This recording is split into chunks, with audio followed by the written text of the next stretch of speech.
Welcome అండి. ద్వాపర యుగం నుండి పురాణాలలో ఈ క్షేత్రమాత్యం చెప్పబడింది. అది ఎక్కడో లేదండి, మన తెలుగు రాష్ట్రాలైన కోస్తాలో ఏకైక సూర్యనారాయణ టెంపుల్ అండి. ఇంకెక్కడ చూసినా మీకు సూర్యుడి దేవాలయం కనిపించదో. అస్సాము, ఒడిస్సీ అటు వెళ్ళిపోవాలి. ఒడిస్సీ కూడా కాదు, ఒడిస్సీ కూడా మన ఇండియాకి సంబంధించింది. ఇంకా అస్సాంకి వెళ్ళిపోవడం, ఇంకెక్కడికొక్కడికో వెళ్ళాలి. కానీ మన ఇండియాలో ఓవరాల్గా చూసుకుంటే మన దగ్గర సమీపంలో ఉండేది సూర్యనారాయణ స్వామి టెంపుల్. స్వయంభూ ఇదొక్కటేనండి. మనకి ఎలాంటి గ్రహ దోషాలు ఉన్నా కానీ ఎక్కువగా ఇక్కడే పూజలు జరుగుతుంటాయి నాకు తెలిసి. ఇంకొకటి ఏంటంటే ఆరోగ్యానికి చాలా సూర్యనారాయణ స్వామిని దర్శించుకుంటే అంత మంచిది.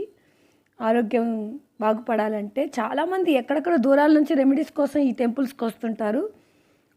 పూర్వకాలంలో ఈ పరిసర ప్రాంతంలో బలరాముడు అందరికీ కరువు ప్రాంతం వచ్చిందని ఆ ప్రాంతంలో నాగలు పట్టుకొని దున్ని నాగావళి అనే నదిని సృష్టించారండి. అక్కడే 5 శివలింగాలను ప్రతిష్ఠించారు. ఆ ప్రతిష్ఠించిన లింగాలను చూడటానికి స్వర్గదేవతలందరూ దిగి వచ్చి రోజు దర్శనం చేసుకునే వాళ్ళండి. ఒక రకంగా ఒకానొక టైంలో ఇంద్రదేవుడు అర్ధరాత్రి సమయంలో కోటేశ్వర స్వామి అయిన ఉమామహేశ్వరులను దర్శించుకోవడానికి వచ్చినప్పుడు ఆ టైంలో వచ్చినందువల్ల నందీశ్వరుడు లోనికి అనుమతించలేదండి. అప్పుడు ఇంద్రుడికి కోపం వచ్చి అతను లోనికి ప్రవేశించడానికి ప్రయత్నిస్తే కోపంతో నందీశ్వరుడు ఇంద్రుడిని గట్టిగా విసిరేశాడండి. అప్పుడు అతను స్పృహ కోల్పోయి ఒక దగ్గర పడిపోయాడు. అక్కడ పడిపోయినప్పుడు స్వప్నంలో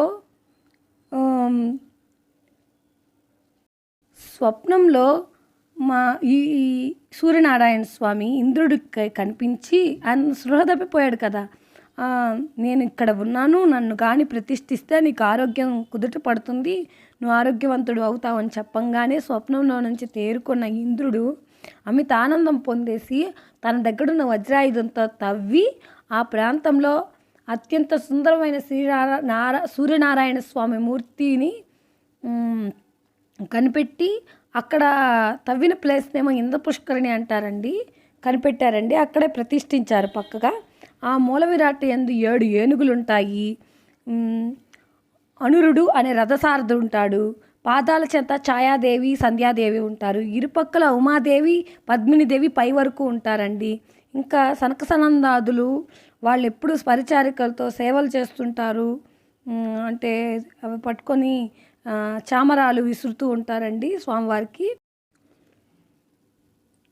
చామరాలతో విసురుతుంటారు. ఇంకేముందండి, ఇంకా మఠారుడు, శ్రీ పింగళుడు అనే 2 ద్వారపాలకులు ఉంటారు. స్వామివారేమో 2 పద్మాలను పట్టుకొని భక్తులకు అనుగ్రహిస్తూ ఉంటారండి. చాలా బాగుంటుంది. స్వయంభూ కదండి, ఇలాంటివి చూడాలంటే మనకి 2 కళ్ళు సరిపోవు. మీరు ఆదివారము టైమింగ్స్ ఆదివారాల్లో పెట్టుకుంటే ఇంత మంచి మూర్తిని ఫుల్గా చూసే అవకాశం ఉండకపోవచ్చు. చాలా దూర ప్రాంతాల నుంచి వచ్చి దగ్గర ప్రాంతంలో వాళ్ళు ఏ టైంలోనా వెళ్ళి చూసుకుంటూ ఉండొచ్చు, ఎందుకంటే దగ్గరగా ఉంటారు కాబట్టి. దూరాల నుంచి వచ్చేవాళ్ళు స్వామివారిని కంప్లీట్గా చూడాలనుకుంటే పర్వదినాలు పక్కన పెట్టి మామూలు టైంలో వెళ్ళండి. దర్శనం ఈజీగా ఉంటుంది. స్వామివారిని కన్నులారా చూసుకోగలుగుతారు. డిపోలలో మాత్రం చాలా ఇక్కడైతే ఎలక్షన్స్ వలన జనం రద్దీగా ఉండేరండి. చాలా కష్టపడ్డాను. Thank you.